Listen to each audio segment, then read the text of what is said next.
Ignition sequence start. 6, 5, 4, 3, 2, 1, 0. All engine running. We have a liftoff. Liftoff on Apollo 11. Shadow. 4 forward, drift into the right a little.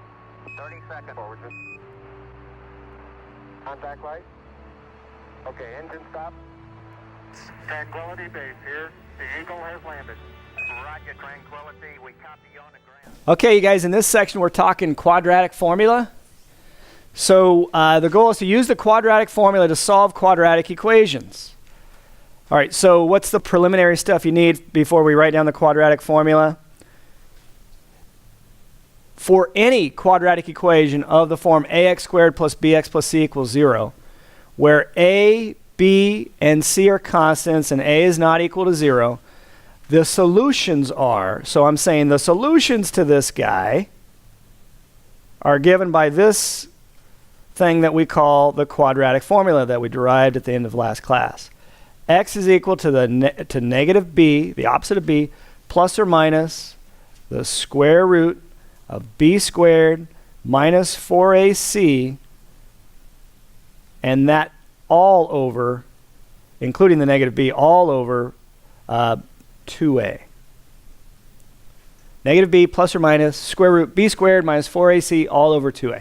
This is the quadratic formula. This formula comes up so much in math that you absolutely have to memorize it. I recommend writing it down every time you use it in every homework problem. You'll have it memorized in no time. So let's see how to use it. In this example, we're going to solve using the quadratic formula. Part A, x squared is equal to negative 10x minus 22. Now, just like as if you were factoring, you're going to set this thing equal to 0. So set it equal to 0. I prefer having a, which is the coefficient of x squared, positive. So I think I'm going to get everything on the left side to keep it 1x squared. Doesn't matter. You could move the x squared to the other side and make it minus x squared, which would mean a is negative 1 in that case. You'd get the same answers using the quadratic formula. But I kind of like having the a be positive. So let's keep it 1x squared, keep a 1, and move the minus 10x and the 22 to the other side. So how do I do that? You guys know how to do that. We're setting it equal to 0. So we're going to add 10x to both sides, and we're going to add 22. So add 10x, add 22. Write it in descending powers of x, which means biggest power of x first. So x squared goes first, plus 10x, plus 22 equals 0. So you've got to set it equal to 0. Now, let's write down the quadratic formula every time we use it. X is equal to negative b, and if you write this formula down every time we use it, you will have it memorized before you leave today, maybe. Negative b plus or minus square root b squared minus 4ac all over 2a. That is the quadratic formula. So can you identify a, b, and c in x squared plus 10x plus 22? You have to be able to do that to plug into the formula. What's a? 1, right? Coefficient of x squared. What's b? 10. C is the constant coefficient, 22.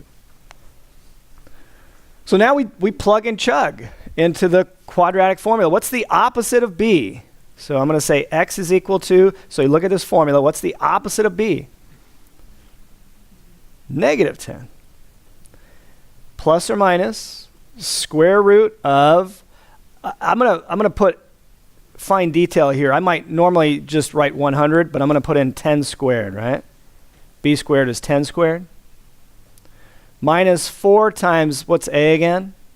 So I might not normally put that in because when you multiply by 1, doesn't do much. But in this problem I will since it's the first one. Minus 4ac, what's c? 22. So minus 4 times 1 times 22. All over 2a, 2 times 1. Again, normally I would just put 2 because 2 times 1 is 2. Okay? So that's filling in the quadratic formula. And then we've got to simplify this thing. Well, okay, so what are we going to end up with underneath the radical? Negative 10 plus or minus. We have 10 squared, which is what? 100. What's 4 times essentially 22 is what we have. 88, right? Yeah, we have that minus 4 times 88, so minus 88. So 100 minus 88 under the radical, all over 2. Okay, what does that break down to? Yeah, so negative 10 plus or minus root 12 all over 2. Okay, let me go back up here. Now, this is one of the reasons why we learn to simplify radicals, because it really does make, when we simplify root 12, it really does, after we do some algebraic manipulation, it really does make that formula look simpler. So let's simplify the square root of 12. So what does that look like? Okay, a little scratch work up here. Square root of 12, how does 12 break down? What's the biggest perfect square that's a factor of 12? 4, so 2 squared, right? So 2 squared, which is 4 times 3, which means you can pull out a 2. So as you said, square root of 12 is 2 times root 3. So I'm going to rewrite the formula negative 10 plus or minus root 12 over 2 as negative 10 plus or minus 2 root 3 over 2. Okay, so be careful here. Don't just divide out the 2 willy-nilly. It's a weird expression. I've never used it before now. It's the first time I've ever... You find yourself as you get older starting to say stuff your parents said. I remember one time I said cool it to somebody who was talking too much. I never said that in my life, but that's something my mom told me when I was 4. Cool it means shut up, in case you've never... It's maybe a nicer way of saying shut up. I don't know. Not really, though. Cool your jets. Yeah, that's a good one. Could you imagine somebody who's learning how to speak English and they heard that expression? Cool your jets. What are you talking about? Anyway, up top, let's go ahead and factor out a common factor between the negative 10 and the 2 rad 3. Is there a common factor between negative 10 and 2 rad 3? 2. So I'm going to factor that out of the numerator. And what's left from the negative 10 if I factor out a 2? Negative 5. What's left from the 2 rad 3 if I factor out a 2? Just the radical 3, right? So that's regular old factoring out the GCF over the plus and minus. And then we have 2 in the denominator.